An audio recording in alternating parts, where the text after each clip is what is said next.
ବହୁତ ସମାଜସେବୀ। ଆଉ ପ୍ରଥମ ସିନେମାରେ ସେ ମୋର ଫାର୍ଷ୍ଟ ସିନେମାରେ ରାନୀ ପଣ୍ଡା ସାଙ୍ଗରେ ମୋର ଭେଟ ହୋଇଥିଲା।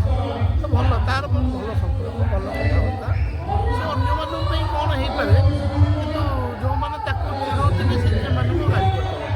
ତା ଭଲ ପିଲା, କିଛି ଖରାପ ନୁହେଁ। ରାନୀ ପଣ୍ଡାକୁ କେମିତି ମନା, ଯେତେବେଳେ ଟାଇଟେଲ୍ ମୁଁ ଶୁଣିଲି ମୋତେ ଭାରି ଆକୃଷ୍ଟ ଲାଗିଲା ନାଟକଟା ଦେଖିବା।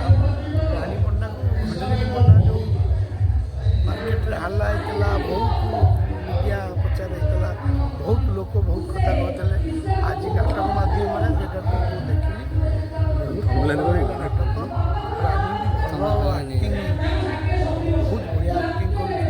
ଆଉ ମୁଁ ଦେଖିଲି ଯାତ୍ରାରେ ବହୁତ ପରିଶ୍ରମ, ଆମ ସିନେମା ଠାରୁ ଯାତ୍ରାରେ ପରିଶ୍ରମ ବହୁତ ପରିଶ୍ରମ। 3.5 ଘଣ୍ଟା ଯେତିକି ପରିଶ୍ରମ କରୁଛନ୍ତି ମାନେ ଦେଖି ହେବନି ତାଙ୍କର ପରିଶ୍ରମ, ମାନିବାକୁ ପଡ଼ିବ ତାଙ୍କୁ।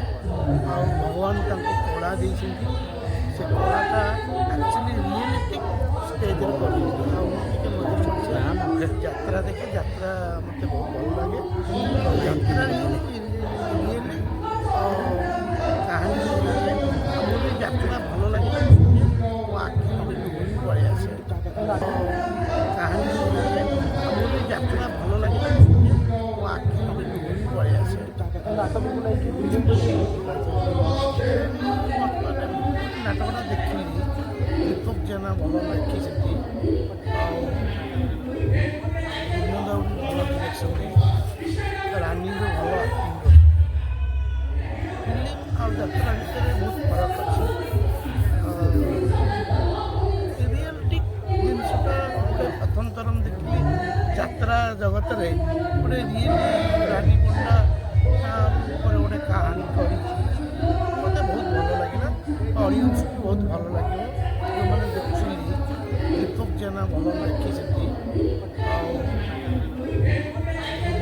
ଭଲ ଡିରେକ୍ସନ୍ ଦେଇଛନ୍ତି, ରାନୀର ଭଲ ଆକ୍ଟିଂ କରିଛି। ଫିଲ୍ମ ଆଉ ଯାତ୍ରା ଭିତରେ ବହୁତ ଫରକ ଅଛି। ରିଏଲିଟିକ୍ ଜିନିଷଟା ଗୋଟେ ପ୍ରଥମ ଥର ମୁଁ ଦେଖିଲି ଯାତ୍ରା ଜଗତରେ, ଗୋଟେ ରିଏଲି ରାନୀ ପଣ୍ଡା ଉପରେ ଗୋଟେ କାହାଣୀ କରିଛି। ମୋତେ ବହୁତ ଭଲ ଲାଗିଲା, ଅଡ଼ିଏନ୍ସକୁ ବହୁତ ଭଲ ଲାଗିବ। ଯେଉଁମାନେ ଦେଖୁଛନ୍ତି, ଯେଉଁମାନେ ଶୁଣିଥିଲେ ସେମାନଙ୍କୁ ନିଶ୍ଚୟ ଭଲ ଲାଗିବ, ଖୁସି ଲାଗୁଛି।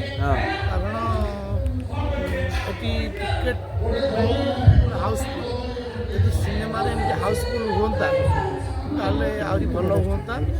ଯେହେତୁ ଯାତ୍ରା ଆଉ ସିନେମା ଟିକେ ଡାଉନ୍ ଅଛି, ଯାତ୍ରା ସବୁବେଳେ ଚାଲିଛି, ଚାଲିବ।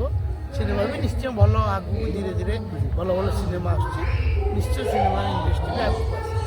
ରାନୀ ବେଳେ ଯେମିତି ଭଗବାନ ତାଙ୍କୁ ଯେମିତି ବାଟରେ ଫୁଟେଇକି ବାହାର କରିବେ, ଆଉ ସେ କଳାରେ ବି ପ୍ରଦର୍ଶନ କରି ଦେଖେଇ ଦେଉଛି କେମିତି ମାନେ ପରିଶ୍ରମ, ଆଉ କେତେ ବଢ଼ିଆ କରୁଛି, ରିଅଲିଟିକ୍ ବି କରୁଛି। ସେ ନିଜେ ରିଅଲିଟିକ୍ କରୁଛି, କେମିତି ସେ ଡାଇଲଗ୍ ଗୁଡ଼ା କେମିତି ମନେ ରଖିଛି, ସବୁ ଗୋଟି ଗୋଟି କହୁଛି, ବହୁତ ଭଲ ଲାଗୁଛି। ଆଉ ନିଶ୍ଚୟ କଳାକାର ଯେହେତୁ ଫୁଟିକି ବାହାରିବ।